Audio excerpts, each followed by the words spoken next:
The end is near. I just want to promise you that. Okay, we've talked about Jesus has this apocalyptic preaching going on here in these chapters. So you might think about that theme, the end is near. But I'm saying nobody knows the day or the hour. But I know the end of this Bible study is near. That's what I'm telling you. That's the truth. Because Matthew, I just double checked, in the Bible, there's only 28 chapters of Matthew. And guess what? Today, you are here for chapter 25. Oh, see, we're getting close. The end is near, and you're so happy about this. At some point, I'll be finished talking to you. And then somebody says, what are we talking about next?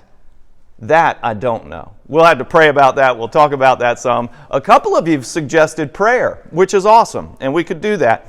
But here's my thought. I don't know when, I don't know the day or the hour that we'll have another class following this. It will be a Tuesday, but I don't know what Tuesday it'll be. Let's say it's the first Tuesday in June. I'll aim to do a 6 or 8 week session, class. We did this last summer. A couple of shorter Bible studies because, when we get into this, let's study a book of the Bible, this preacher doesn't know how to do that in less than 30 weeks, right? 28 chapters of Matthew, but I had the introductory class and all, so it's probably going to be, when we do a book of the Bible, a much longer. So some of you have indicated that maybe if we do a 6-week, that might be helpful. And you could even bring a friend because a lot of, people can tolerate shorter. Yeah, okay, I follow you. So that's what we're aiming for. The end is near. But let's get into it. Matthew 28 is coming, but 25 is first. That's on tap today. Probably, Jesus had been a little bit fiery, right? He had a little bit of his apocalyptic, prophetic speech, like a prophet, meaning. Today, finally, 25 is that chapter you're familiar with. These are the parables that we're comfortable with. But as I like to do, let's listen to them. Let's think about how we normally think about them. But then try to see if there's something else, maybe a different way of viewing this, something else that maybe you haven't heard that God might yet have to teach you or try to stretch or grow your faith in these parables, wonderful parables of Jesus. The first one, you might recognize this right away. Matthew 25, verse 1. This is the parable of the wise and foolish bridesmaids. Jesus is talking. Then the kingdom of heaven will be like this. 10 young women took their lamps and went to meet the bridegroom. 5 of them were foolish and 5 were wise. When the foolish took their lamps, they took no oil with them, but the wise took flasks of oil with their lamps. And the bridegroom was delayed. All of them became drowsy and slept. But at midnight there was a shout, "Look, here's the bridegroom, come out to meet him." Then all those young women got up and trimmed their lamps. The foolish said to the wise, "Give us some of your oil, for our lamps are going out." But the wise replied, "No, there will not be enough for you and for us. You had better go to the dealers and buy some for yourselves." And while they went to buy it, the bridegroom came, and those who were ready went with him into the wedding banquet, and the door was shut. Later the other young women came also, saying, "Lord, open to us." But he replied, "Truly, I tell you, I do not know you. Keep awake, therefore, for you know neither the day nor the hour." This is the parable of the wise and foolish bridesmaids, in which Jesus is in the midst of a sequence of parables. If we think back to 24, or maybe you didn't catch last class, that's okay, but Jesus had given these warnings, and then after the warnings, these parables, it's like a string of 7 parables together. I think they seem to be building upon one another. And in these string of parables, during this closing time on earth for Jesus, this is Holy Week in his life, getting close to the cross. Many of these parables or his teachings have the same theme like this one. Keep awake, or be ready. Live in a state of readiness. I mentioned to you last week, one of my favorite Mennonite prayers or sayings is 2 words, perhaps today. You just live the faith in such a way that you are ready, whether it's your last day on earth because it could be your time of dying, or whether it's the return of Christ. We do not know the day or the hour of either one of those, so perhaps today. Today's a good day for it. So maybe today. We don't know. The point, though, that Jesus is making is don't worry about when it will be. Always be ready in your faith, in your heart. So basically, you understand this parable probably. I'm going to tell you the basic understanding of it. The bridesmaids, or young women in this particular translation, says young women, they represent all faithful disciples. So all believers, right? In every generation. So we're talking about church. These are people who are already knowing God through Jesus. The bridegroom is Jesus. And the coming of the bridegroom is pointing to his second coming or his return. Jesus is saying that there are only two groups of Christians, really, to talk about. There's only those who are ready and those who are not quite ready. All right? And maybe you, I don't know about you personally, but maybe you are the kind of person who is early everywhere. I know the early birds. And at my church, I happen to serve a church called Galilee. Some of you have been there before, and you can wink and smile with me because I'm not judging anyone. I'm just making an observation of someone who works there every Sunday. There are early birds, but only a few, right? 15 minutes before the worship service, it is 99% empty, that sanctuary, okay? But there's a couple of people that come in early, all right? And then there are some people who are just not ready yet. All right? So, not to say it's bad if you're 5 minutes late, but it's an example of how we kind of live our lives. Some people prepare early, some people procrastinate. My wife and I have two daughters. I have one daughter who is always prepared. I have another daughter who is always putting everything off. Not to the last minute, but to the 15 minutes after the last minute, right? So it's just procrastination. And she admits that in her 20s now. She says, yeah, I'm a procrastinator. But Jesus is basically giving this example to his faithful hearers, his disciples, and saying there's two kinds of believers, those who are ready and those who are not quite ready. Which are you? Which do you want to be? So be in the group of get ready and stay ready. Well, what are we getting ready for? Is there really going to be a wedding?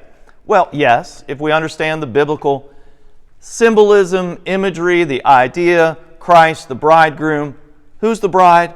You and I, the church. The church through all time and space, every generation, every place. The church is to be the bride of Christ. We're awaiting the second coming.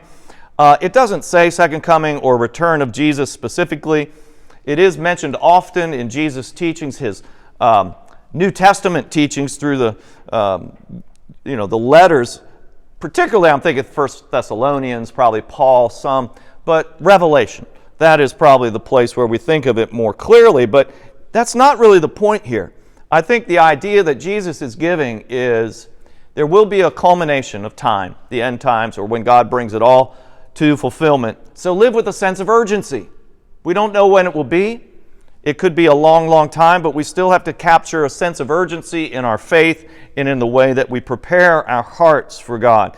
This is important, I think, because Jesus continually distinguishes his own teaching from the religious leaders or the religion kind of the culture of his time. So what was different? Well, the temple religion and the Pharisees had a long-established religious cycle with little or no change, little or no expectancy of change. So there was no sense of urgency, get yourself right with the Lord or anything like that. And even though the Old Testament Jewish religion, the way God would have it, certainly should live forward-thinking in a joyful anticipation of the coming of God's Messiah, that was not the way the religion played out in Jesus' day. So they didn't even notice him, the majority, that Jesus himself was the Messiah. So that's why they so often misunderstood him or even rejected Jesus. Now, something in the parable that you may not pick up on. Now, I'm sure you've probably heard more sermons than I have, or certainly more than I've ever preached on this particular passage. But I think one of the deep points in the parable that I didn't think was as obvious to me, although it certainly looks obvious now that I think of it. Jesus is also teaching us that you can't judge a believer by externals. Don't judge a person, book by its cover, by their outward religiosity. You couldn't tell the wise or the foolish in this parable because each of them had their lamps burning, right? The external was being able to see. Okay, we could see the light of faith in each of their lives. But what is inside? What is inside obviously matters more. And Jesus' whole teaching seems to be about this, which was very different, distinct from the religion of his day, which was really much about keeping up appearance. Can you imagine a culture? Have you ever thought of a person who might be more concerned about their external look or the way that they are perceived by their neighbors? We want to look like we have it all together. You've probably never seen anyone like that or could imagine a world where that would be the case. But Jesus is saying what's important is that inside, that oil, that which enables you to keep faith alive, to keep your light burning bright, right?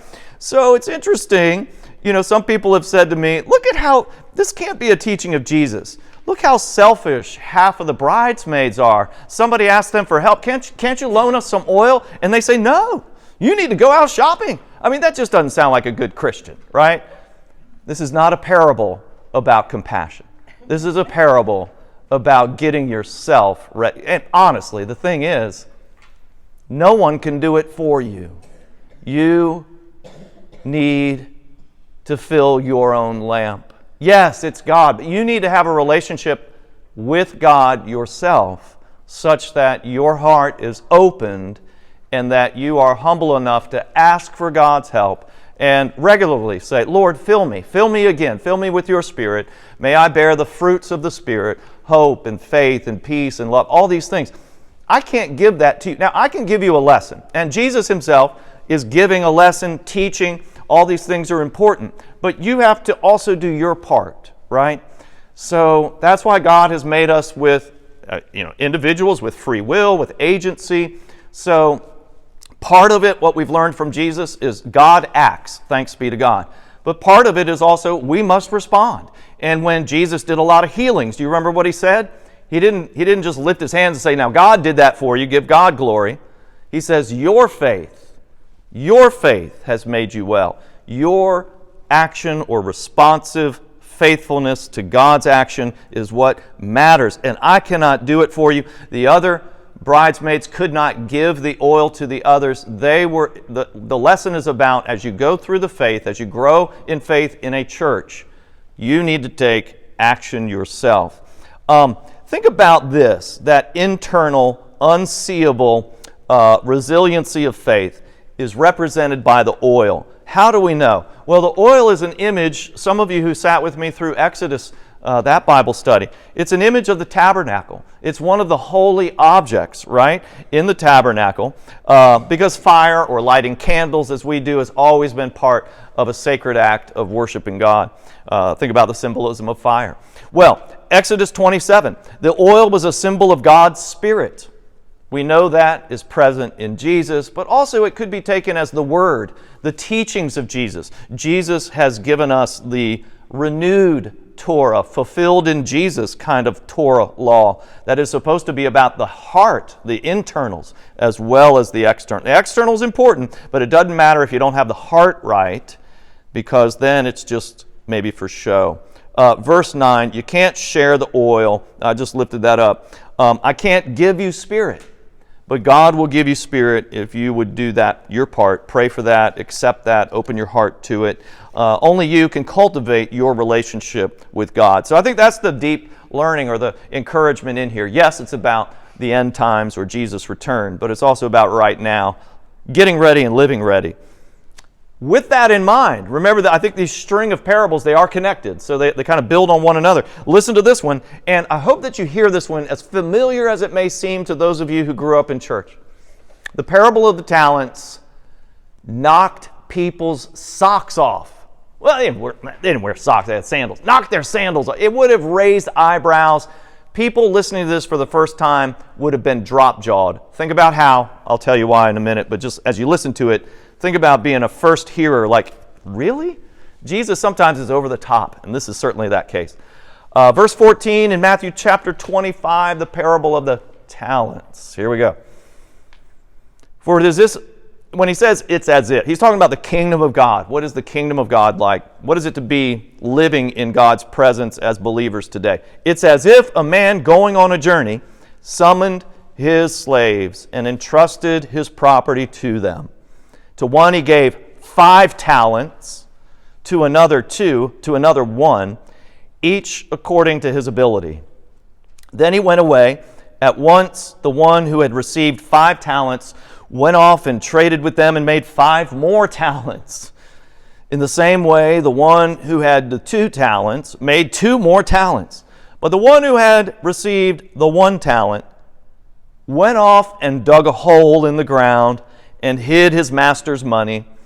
After a long time, the master of those slaves came, settled accounts with them, and the one who had received the 5 talents came forward, bringing 5 more talents, saying, "Master, you handed over me 5 talents. See, I have made 5 more talents." His master said to him, "Well done, good and trustworthy slave. You've been trustworthy in a few things. I'll put you in charge of many things. Enter into the joy of your master."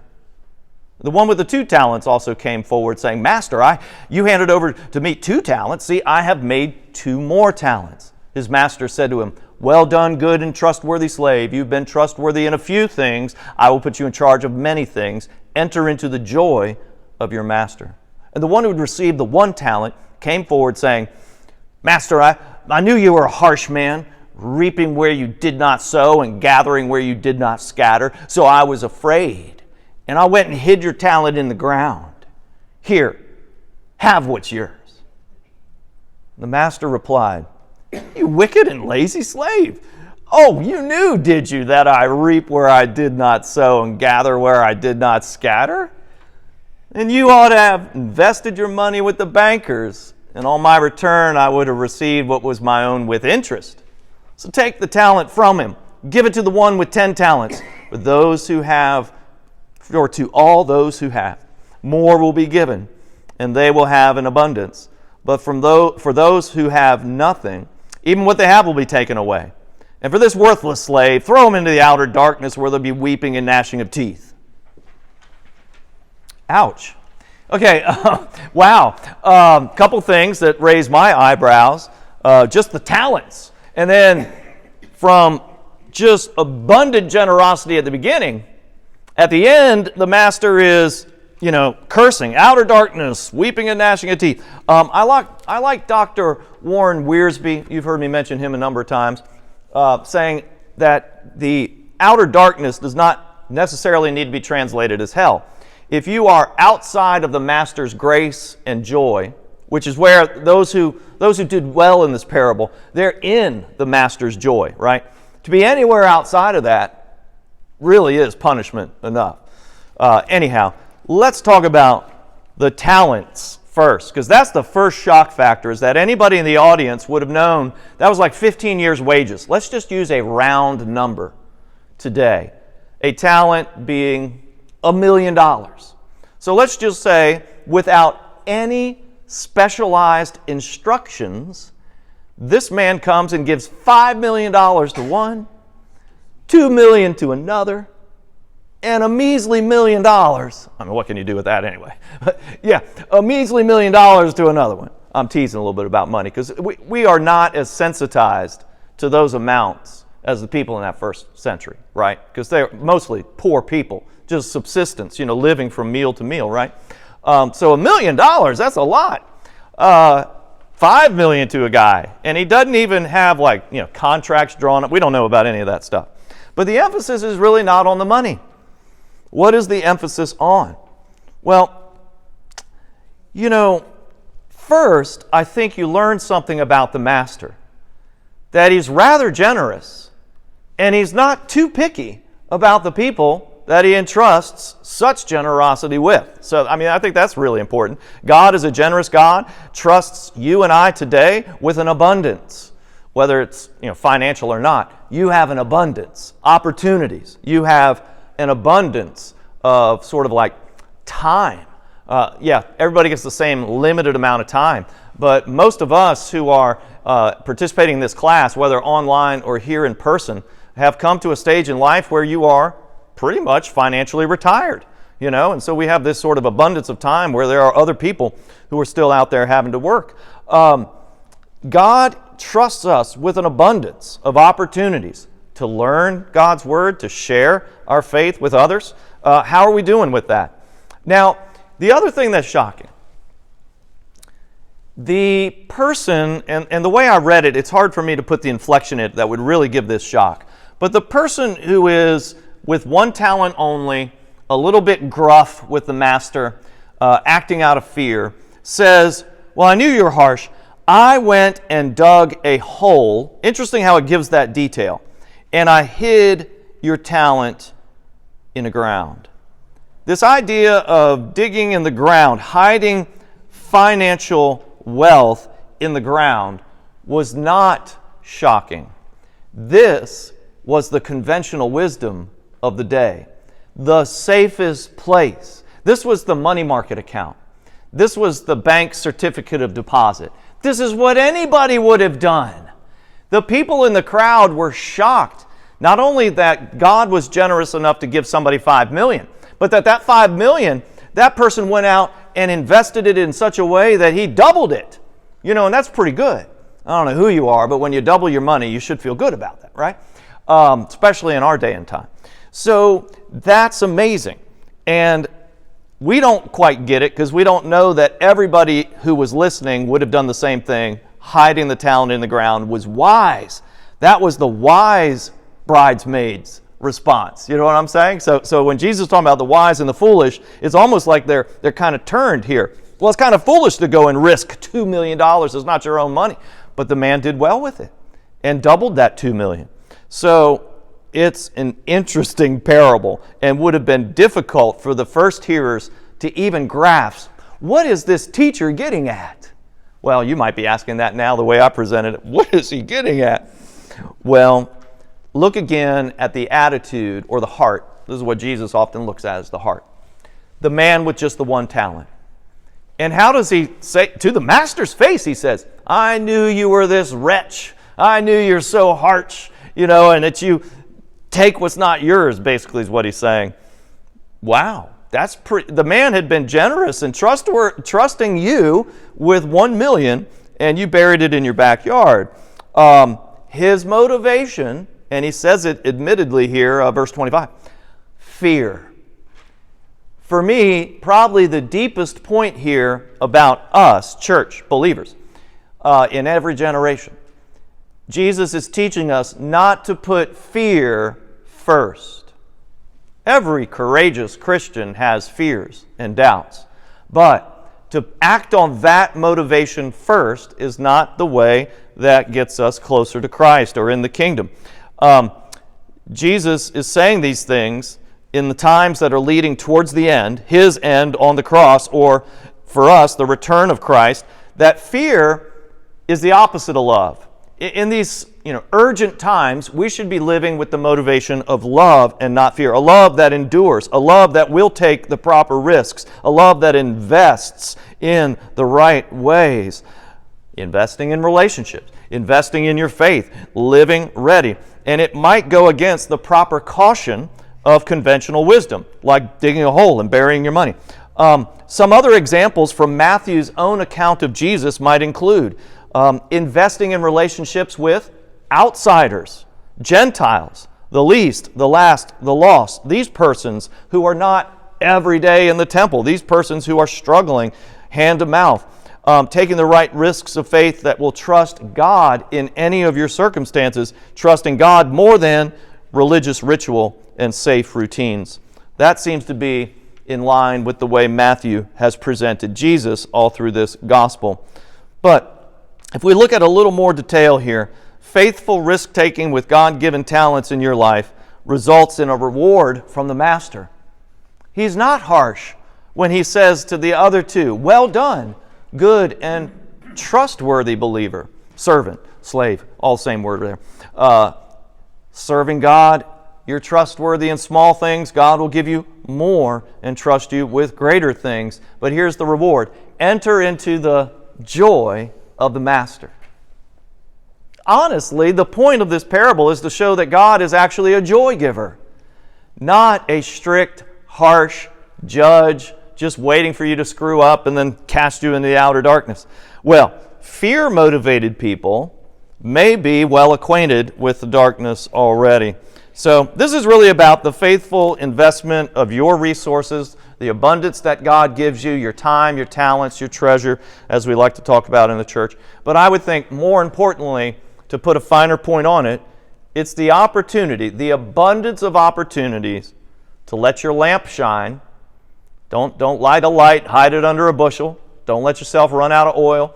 You've got opportunity for your faith to make a difference for someone else. So share your faith in the ways that seem natural to you. Live a life that's a good example. This is the goal of discipleship. This is the success of the church after Jesus is resurrected. So this parable has to do with you and I making good use of that which God has so generally given us for God, for others to see God's work in us. So Jesus seems to have, for you and for me as believers today, this desire that we cultivate our character. All through Jesus' teachings in Matthew, he's talked about us since the Sermon on the Mount, right? Matthew chapter 5 through chapter 7. Have a higher righteousness.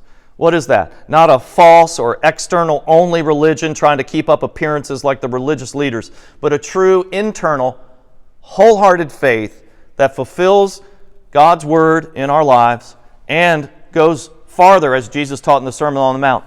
Loving even strangers. Love even your enemies. So that's that extra that Jesus brings to the sort of accepted conventional wisdom of the day. And do it from your heart.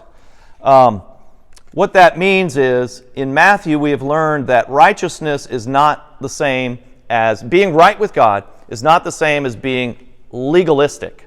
Right? A lot of people think, and that was the Old Testament religion, just follow the rules. And if you get the rules right, then there's no problem. Now that works great for accountants and anybody who's concerned about their taxes this week. Just had to throw that in there on tax day. But when it comes to the faith, God desires more than us just keeping to the letter of the law. There's got to be a spirit of love. We've learned in the case of Matthew from day one, when Mary was pregnant by the Holy Spirit with Jesus, her husband Joseph, being a righteous man, was going to kick her out to the curb. But what happened? He had this in his heart, this feeling of, well, I'll do it quietly. I won't make a scandal. I won't press charges like I have the right to do. So immediately he didn't start thinking just legalistically. He showed compassion. And with the nudge of the Holy Spirit, a dream, of course, making it very clear what he should do, he stayed with and raised Jesus as a son of his own.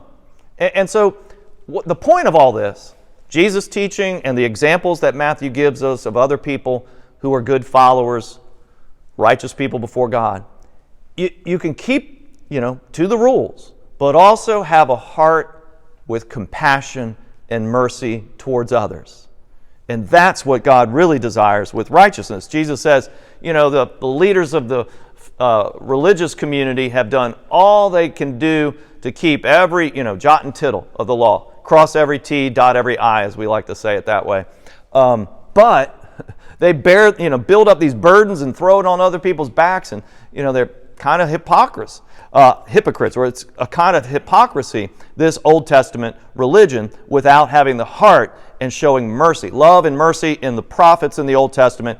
That's the higher righteousness. Jesus connects with that. So that's what's missing. And when you are fulfilling, doing the best with your talents, you're living out, shining your light, and sharing that kind of faith. So I see that string between the parable of the bridesmaids and the lamps that we're supposed to keep burning ourselves, and doing the very best with the talents that God, the opportunities, the abundance that God so generously gives to each of us. Really, the one talent man just has a very negative view of God. And when you and I, if you grow up, maybe you grew up in a church tradition where it was guilt-laden, very guilt-heavy. You and I have a certain concept of God. And Jesus, in this parable particularly, is teaching us that a negative view of God is not going to be very powerfully motivating to the believer. So understand God as not a harsh master, but a joy giver, ready to see you do well with the abundance that God's been generous with in your life, and you enter into the joy of your master, not eternal punishment.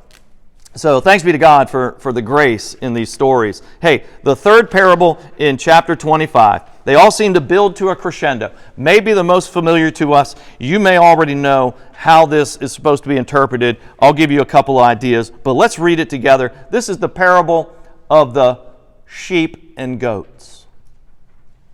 Verse 31 in Matthew 25.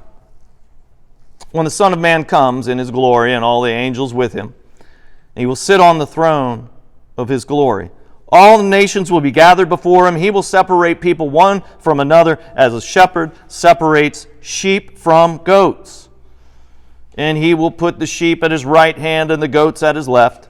Then the king will say to those at his right hand, "Come, you who are blessed by my Father, inherit the kingdom prepared for you from the foundation of the world. For I was hungry, and you gave me food. I was thirsty, and you gave me something to drink. I was a stranger, you welcomed me. I was naked, you gave me clothing. I was sick, you took care of me. I was in prison, you visited me." Then the righteous will answer him, "Lord, when was it that we saw you hungry and gave you food, or thirsty and gave you something to drink? When was it that we saw you a stranger, welcomed you, or naked and gave you clothing? When was it that we saw you sick or in prison and visited you?" And the king will answer them, "Truly I tell you, just as you did it to one of the least of these brothers and sisters of mine, you did it to me."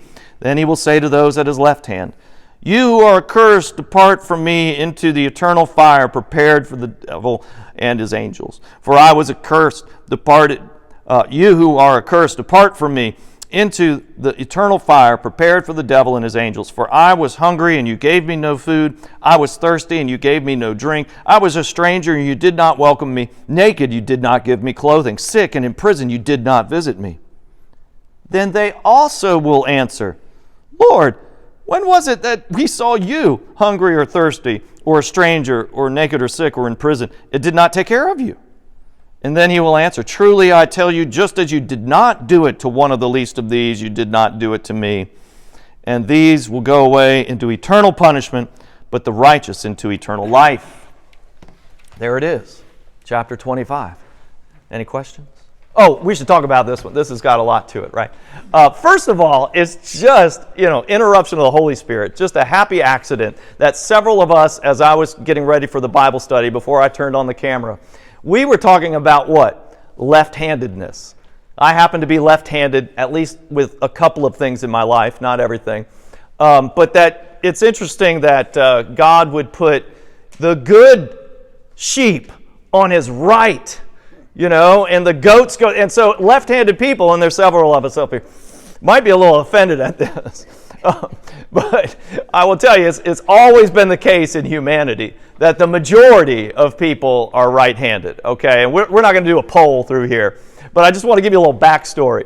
This does not have to do with this parable, so just let me just do a little aside here, because it was interesting in my Old Testament class at Duke to learn this, that in the Hebrew language, and I've forgotten what the word is, how to pronounce it, but in the Old Testament, the Hebrew word for a left-handed person, left-handedness, and the word sinister are the same word. And that had to do with how in battle, somebody with a left hand could hide a dagger on his right thigh, in a place you wouldn't look for it, and be able to draw and southpaw, take the other person by surprise in battle. So they had just giving it the term sinister. But I'm not casting judgment on any of us who happen to be left-handed. I don't think you're sinister. But it's just been part of the language in the world, let alone the Bible, but the language in the world that favors right-handedness. So, of course, the good goes on the right side. Anyway, let's see. What do we find in this parable? It's a parable of the Last Judgment. You know this, and you've heard it preached on probably so many times. God divides people of the world as sheep or as goats. Now, why, I don't know, maybe you have not been a shepherd, so maybe I just need to see this very basic thing. Let me just say to you, in the day and time that Jesus taught, everybody understood the difference between sheep and goats. And you and I, like good kindergartners, could at least pick them out in a pet zoo, which is, we know the difference there. But why the distinction? Why do they use these sort of barnyard animals? In our day and time, it would be cats and dogs. Slip up a hand if you're a dog person. Okay? You love dogs. All right. Or how about if you're a cats person? I mean, some of us have both, but usually it's one or the other, and you know the difference. The dog will follow you, right? Okay? I don't see a lot of people in my neighborhood walking their cats. Why not? Just think about it, right? Max Lucado, if you're familiar with the Christian author, Max Lucado has this wonderful bit in one of his books where he talks about, if my pets kept a diary, the dog's diary would be, oh, I woke up today, it was raining, my favorite. I love rain. Good, breakfast, my favorite. And then, a walk, great, this is my favorite thing. Oh, lunchtime, I love lunch, this is my favorite. My master's here, my favorite. But the cat's diary starts off, day 938 of my captivity. My human captors are all around still, and I have yet to find a way to poison them. But I will get it's just a totally different outlook.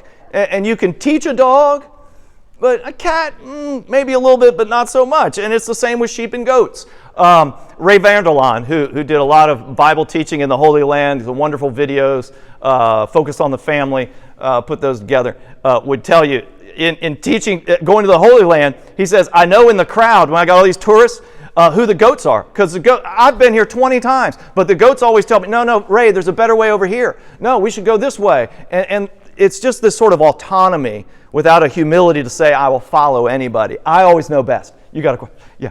From an old farm boy who had both of those, I never ate any sheep cheese. The goat cheese is great. Okay, so Dick is remembering that goats do make good cheese, right? Goat cheese. There is no sheep cheese out there. Don't try that if you see any in a farmer's market. Oh my goodness. So, all right, without getting a little cheesy, let me get to the basics of this. You understand, there is this division. Now, what is really shocking about the parable, and if anybody hadn't brought this out, this is one of the big points.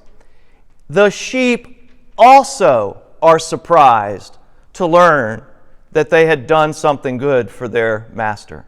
So both the goats, now you might think in a judgment, the goats might say, wait a minute, when did we see you in need? We would have helped you if we knew it was you, Lord.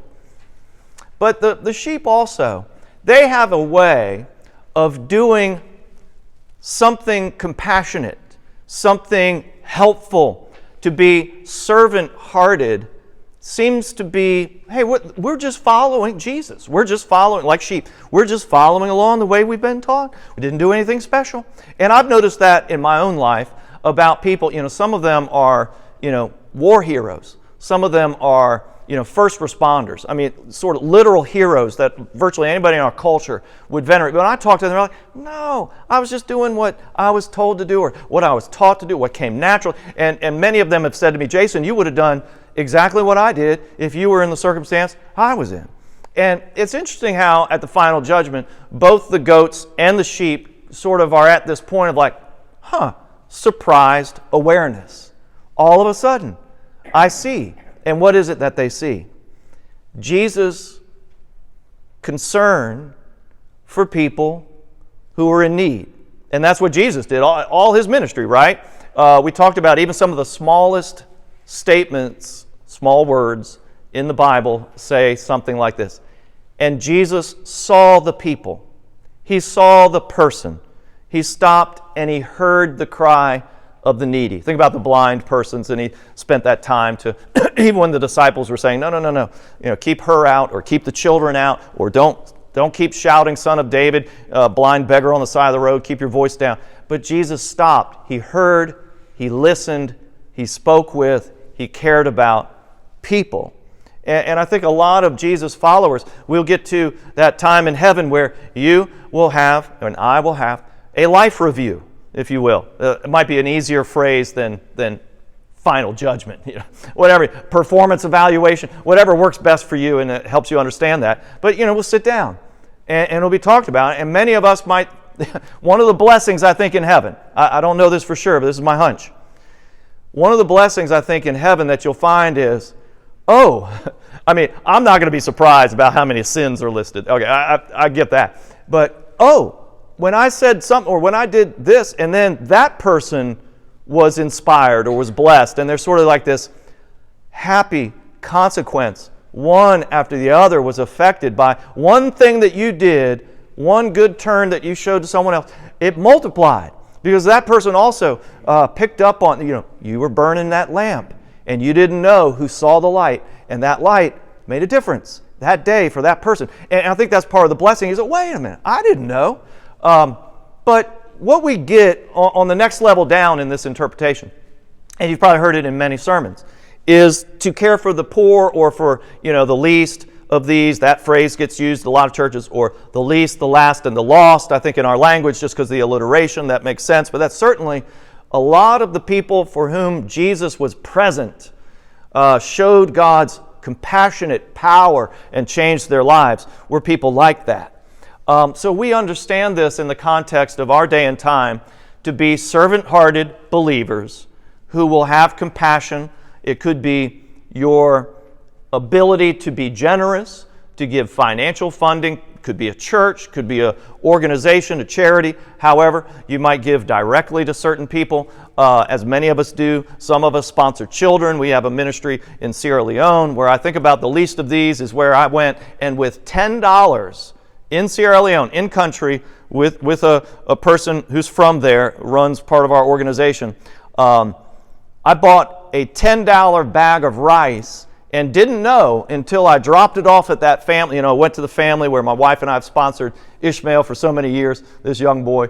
Beautiful family, but it's about as dirt poor. Only Port-au-Prince, Haiti, have I seen, a poor condition. This is very small, it fit right here where I'm doing this recording in less than a 10 by 10 feet square, is the house for these children and the auntie who cares for them. And when I walked away from having a wonderful, happy time with them, leaving that sack of rice there, the Sierra Leonean man who was driving me back, he goes, you just fed that family for a month. And I was like, I had no idea. And certainly $10 of food for us does not feed any of us for a day, let alone a month, right? In fact, if you can get lunch for less than $10, come talk now. I'm looking for that still. You can't do that anymore, hardly. But I digress. I think you know all of this. I think you've heard all of this all along, and you all, knowing you and knowing the churches that we are all part of, I know my church particularly, very serve-focused, serving those in need. Going to go in the community and serve, help food insecure people. We do all these things, right? And there's yet another level to understand this parable. So all of that is good, not taking any of that away. It can also be connected with Matthew 10. I'll take this from Professor Garland that I've been quoting quite a bit. I had never thought about this. But in chapter 10, what happens? The brightest students in the class already remember Matthew chapter 10, don't you? Maybe not. So I'll remind you. That's when Jesus sent out the 12, go out into the towns, kind of sent them out by twos, and when you go into these towns, see how they receive you. And those who receive you, spend time with them, share the faith. But don't take anything with you. Just trust that, trust God and good people will provide for you. But when they reject you, shake the dust of that town off of your sandals, right? You remember that? This could be understood exactly like that, but on the largest scale. Jesus, headed to the cross when he preaches this parable, knows that, the church will bloom and blossom after my resurrection. And this will be for them when they go out into the world. All the nations. How will they receive or reject my church, my people? I am with them. Okay, this is what Jesus is saying. And you pick up on this when he says in one of these verses, of course, now that I look at it, I can't see the forest for the trees. But he says, there it is in verse 40. One time he says it's in verse 40. Just as you did it to one of the least of these brothers and sisters of mine. I mean, a lot of times when we preach this, we talk about the least of these, generally the poor here and scattered all around the world. And they're certainly brothers and sisters of Jesus. But the term, brothers, or in inclusive language, because we don't understand the Greek was automatically inclusive, but brothers and sisters, all believers. He's talking actually about the least of these being the believers, because when the church gets into the world, the very first thing, it's a minority, right? The church in the Roman Empire was a minority until about the year 400, when, Emperor Constantine was baptized and all this sort of thing. So I think it can be interpreted that Jesus is saying, almost as a prelude to his Great Commission. We've talked about this before. As Jesus waxed more apocalyptic, more fiery, more about the end times, he's talking about the church having their lamps lit and enough oil inside of our hearts to have that human resiliency of the Spirit, that faith that has patient endurance. You've heard me mention that many times in biblical studies. Patient endurance, those two words together in the Greek really is the best way to hear it in English. Jesus wants us to have that patient endurance as we go before all different kinds of people and share our faith. And some will accept and some will reject these, least of these brothers and sisters, these believers of mine as they go into the world. And at the end, this is the judgment of the nations. So that, I think, is part of the view that Jesus had when he taught this, or what Matthew was saying to his church when Matthew wrote this gospel a couple generations after Jesus' resurrection. But to think of it then as evangelistic, not only compassionate and serving the poor, but how we go out and continue to shine our light so that others may believe. Remember, the word nations in Greek is the same word, it's the word ethnos, the same word we get ethnic groups. So it's about all different kinds of people, not necessarily every literal nation state, which nation states tend to change and develop and fade away over time, as we know. Witness the Roman Empire. So it's all different kinds of people, all different kinds of cultures. They all will encounter Christ. How will they receive Christian missionaries or the church? When Christians are persecuted or thrown in jail, who will come and support them still?